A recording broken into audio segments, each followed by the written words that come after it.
Carrefour, monsieur Michel Malouti sur notre plateau. Bonjour. Bonjour madame. Avec vous, monsieur Michel Malouti, aujourd'hui, nous parlons de la multiplicité des agences en communication. Quelle qualité de service? Cette question est posée. Alors, vous êtes responsable d'une agence en communication, Winpro Media, et ingénieur de son et arrangeur. Aujourd'hui, nous nous sommes rendus compte qu'il y a plusieurs agences aujourd'hui. On parle de la prolifération des églises de réveil. On parle aussi de la prolifération, on devrait dire normalement, des agences en communication. Qu'en pensez-vous? Effectivement, il y a aussi ces problèmes dans le domaine de la communication. Il y a une prolifération des agences. Bon, on ne sait pas si on peut vraiment les appeler des agences. Des gens qui, peut-être, n'ayant pas vraiment eu peut-être le minimum de formation pour savoir qu'est-ce qu'une agence de communication est capable et doit réellement arriver à faire par rapport à une prestation, à une publicité. Et à cause, peut-être, moi je dirais, de la crise un tout petit peu, les gens sont en train de chercher à imiter un peu les professions sans avoir eu une formation, sans avoir été formés ou préparés par rapport à cela. Et les conséquences sont que nous remarquons dans nos chaînes de télévision bon nombre de publicités où on ne comprend pas grand-chose. Justement, là, déjà, vous répondez à une question qui est posée à présent. La qualité, nous avons l'impression que c'est plus la quantité par rapport aux agences, par rapport au contenu des services que vous nous rendez, c'est plus la quantité, il n'y a pas de qualité en cela. Oui, bon, on ne peut pas dire qu'il y a seulement de la quantité, il y a mais aussi le de la qualité. Le trois quarts quand même. Il y a aussi de la qualité, au fait, il y a toujours des agences qui sont au fait trouvées dans le domaine, qui se démarquent dans la réalisation. Mais il y a aussi, je pense que vous avez aussi libre arbitre, le temps de remarquer aussi vous-même de vous-même que les agences qui ont été fabriquées, si je peux dire, on remarque aussi par leurs prestations. On sent qu'il n'y a pas de bonne conception, il n'y a pas d'idée succincte, il n'y a pas une suivi, il n'y a pas... L'idée de la conception du sport n'est pas cohérente. Vous voyez, c'est vraiment cela. Et puis, nous avons aussi un autre problème, c'est qu'il y a de ces agences un peu pilotes, que je pourrais dire ainsi, ne savent pas que quand vous faites une publicité pour un produit, vous devez cibler toutes les couches de société. Vous avez les moyens et les gens qui ont aussi quelque part un peu de possibilité d'acquérir ce produit, et de ceux-là qui n'ont pas assez de moyens, qui peuvent aussi avoir quelque chose dans ce sens, mais que tout le monde puisse comprendre le bienfait de l'achat de ce service, de ce produit. Et nous avons ce genre de difficultés avec toutes ces agences qui ne sont pas régularisées, qui sortent un tout petit peu dans des carrefours dans certains coins qu'on ne maîtrise pas vraiment, et ça dérange un tout petit peu ce domaine. Vous pensez que ça dérange un tout petit peu? Là, vous avez été quand même modeste. On sent déjà l'euphémisme, figure de style que vous employez. Mais si nous sommes dans la réalité, ça dérange totalement. Parce que même dans cette communication, avec la publicité, avec les émissions, nous devons communiquer. Mais nous ignorons totalement. C'est quoi que vous voulez dire? C'est quoi que vous voulez transmettre? C'est ce qui est ignoré. Et ça encore, vous ne pensez pas que vous enfoncez encore le clou dans la plaie de la République démocratique du Congo? Bon, enfoncer le clou, je ne sais pas vraiment si c'est vraiment le cas. Mais moi, je pense parce que vous êtes le quatrième pouvoir du monde, on doit se le dire. En parlant de l'agence, les agences, c'est dans le média, c'est vous qui transmettez tout message pour que tout le monde puisse comprendre, que ce soit dans la publicité, que ce soit dans la conception des émissions, que ce soit dans l'enregistrement, même dans les sons. Oui. Il y a des sons que vous balancez, monsieur Michel Malouti. N'oubliez pas que nous ne sommes pas en train de vous tutoyer, mais nous parlons en général de ce qui se passe en République démocratique du Congo. Donc nous ne parlons pas, nous ne misons pas directement. Oui, c'est que nous devons d'abord savoir, c'est qu'un agent de communication, c'est d'abord un médiateur. Il joue un rôle de médiation entre le consommateur et le vendeur. Et je pense que si ces agences un peu pilotes, comme on l'a dit tout à l'heure, avaient déjà en premier lieu ce concept, je pense que nous aurions difficile à marquer ces genres d'erreurs, ces genres de situations un peu difficiles, parce que quelqu'un qui fait une médiation doit faire en sorte que le consommateur soit satisfait et la personne qui vend son produit puisse aussi être satisfait. Mais si du moins les deux personnes sont dans une idée de pouvoir faire en sorte que la personne d'abord qui consomme puisse être satisfait. C'est-à-dire l'agent de communication doit beaucoup plus être du côté du consommateur au lieu de pouvoir viser beaucoup plus l'intérêt de pouvoir gagner quelque chose auprès de la société qui est en train de vendre son produit ou son service. Dans le domaine, par exemple, de la communication, dans le secteur alimentaire, par exemple, nous remarquons qu'il y a aussi certains produits dont on fait une publicité à la télévision et tout, mais quand le consommateur achète, il est déçu.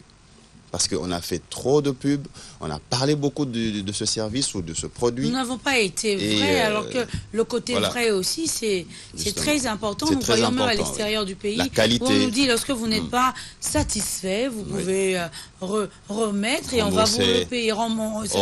Chez nous ici, déjà quand vous achetez un truc, on vous fait dans un sous-tiré du ticket que la marchandise vendue n'est ni changée et tout ça. Or que c'est pas logique. Quelqu'un qui n'est pas satisfait a le droit de restituer ou de rendre ce qu'il a acheté pour qu'il ait plus mieux que cela. Or, je pense que quelque part, je réitérerai par rapport à cette occasion que vous me donnez pour peut-être lancer aussi un appel auprès des collègues, de confrères qui sont aussi dans ce métier de la communication depuis longtemps, qui savent aussi quelque part respecter ces normes, de pouvoir aussi lever un peu le ton pour essayer de voir comment remédier à cette situation. Parce que quelque part, si nous devrions le dire, c'est un peu une façon d'escroquer les oreilles des auditeurs, de ceux qui suivent, et sans donner réellement des résultats qui sont attendus. Mais dites-nous, s'il vous plaît, qu'est-ce que vous pensez? Quelles sont les causes au fait de cette prolifération?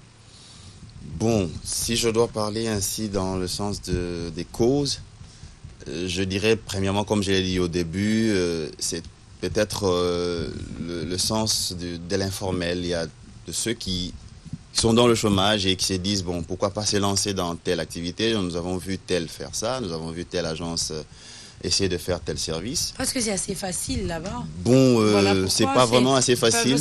Parce que ceux qui sont experts en cela ne savent pas se valoriser, ne savent pas donner l'ampleur à ce qu'ils font. Voilà pourquoi nous disons que... Il y a aussi un problème que nous retrouvons auprès de certaines sociétés ou certains clients, si je peux dire ainsi, certaines sociétés qui, pour eux, le fait de pouvoir prendre juste une tête d'affiche pour présenter son service, c'est une garantie de pouvoir faire vendre son produit. Par exemple, il veut vendre une boisson quelconque, il veut prendre juste un visage de quelqu'un qui est connu dans les médias.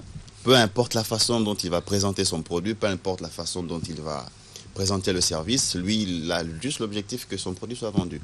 Or, dans le domaine de la communication, il est aussi important de suivre certains principes, certaines normes, parce que c'est tout le monde qui va suivre ce spot, c'est tout le monde qui va suivre cette publicité. Il faudrait, comme je l'ai dit au début, recueillir toutes les couches de société, c'est-à-dire du paysan jusqu'à l'ADG d'une société, que tout le monde puisse accepter d'acheter ce service-là. Alors, pour que vous puissiez arriver aussi à cela, il faut faire quelque chose de bien présenté, de bien fait. Et je pense que le résultat est toujours le même. C'est un bon résultat.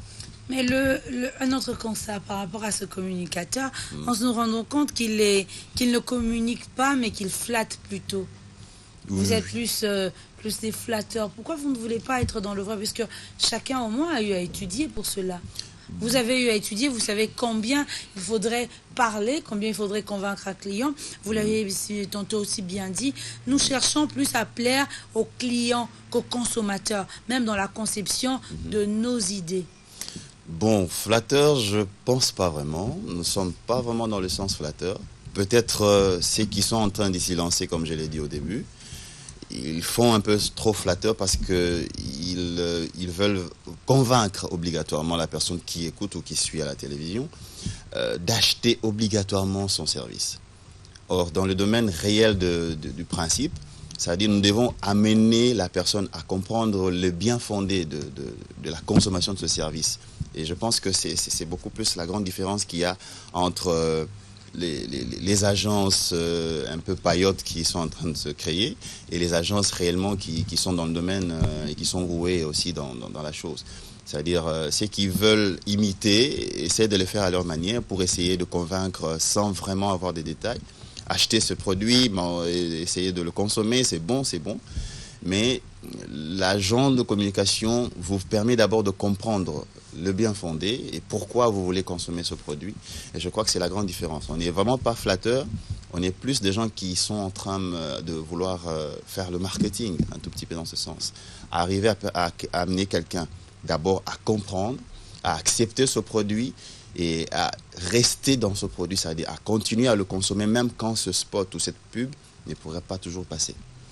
Et là, c'est devenu carrément un fléau, là, cette prolifération des agences. Que doit concrètement faire l'État congolais afin d'éradiquer ce fléau?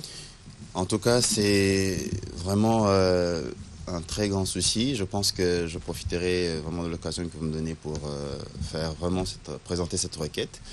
Que nos autorités puissent vraiment voir de façon stricte. Je pense qu'avec notre nouveau gouvernement, les ministres en charge de la communication pourra essayer de donner vraiment un coup de pouce dans ce sens pour que nous puissions avoir des gens qui ont vraiment de la valeur, qui ont vraiment l'aptitude dans le domaine de la communication. Parce que les messages que nous apportons sont très importants et il faut bien le faire. Il ne faudrait pas qu'il y ait des apeuristes, qu'il ne faut pas qu'il y ait des gens qui veulent imiter ou essayer de faire la chose.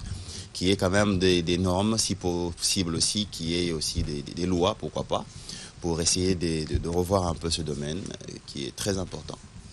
Merci beaucoup, Monsieur Michel Malouchi, mais brièvement, quelques lignes. Parlez-nous de WinProMedia. Ok, merci. WinProMedia, c'est une agence en communication qui est déjà active depuis une dizaine d'années. Nous travaillons dans beaucoup de domaines, de la communication, de la consommation alimentaire comme dans les communications de produits et services. Et nous sommes aujourd'hui votre invité, voilà, donc nous travaillons. Nous avons une agence ici au Prince Centre-Ville et nous travaillons dans beaucoup d'aspects, dans la conception, dans les arrangements aussi. Nous avons aussi un studio dans lequel nous faisons aussi des arrangements, des conceptions, des voice-over pour des spots de publicité et ainsi de suite. Pourquoi le client devrait vous choisir, vous, et non une autre agence? Bon, merci pour la question. Bon, j'aimerais toujours que le client me choisisse pour Pourquoi? que je... Bon, parce que je présente toujours bien mes services. Voilà. Donc, je n'ai pas beaucoup de commentaires, mais dans ce sens, j'aimerais que le client me choisisse toujours pour lui donner toujours le meilleur. Merci beaucoup, Merci Monsieur Malouchi, mais vous aussi, mesdames et messieurs, c'était avec un réel plaisir que nous avons partagé ce grand moment aujourd'hui. Nous allons vous retrouver demain avec beaucoup plus de sujets, avec beaucoup plus d'ambiance, beaucoup plus de l'humour, parce que nous retrouver en face de vous, nous le disons à chaque fois, 8e merveille du monde.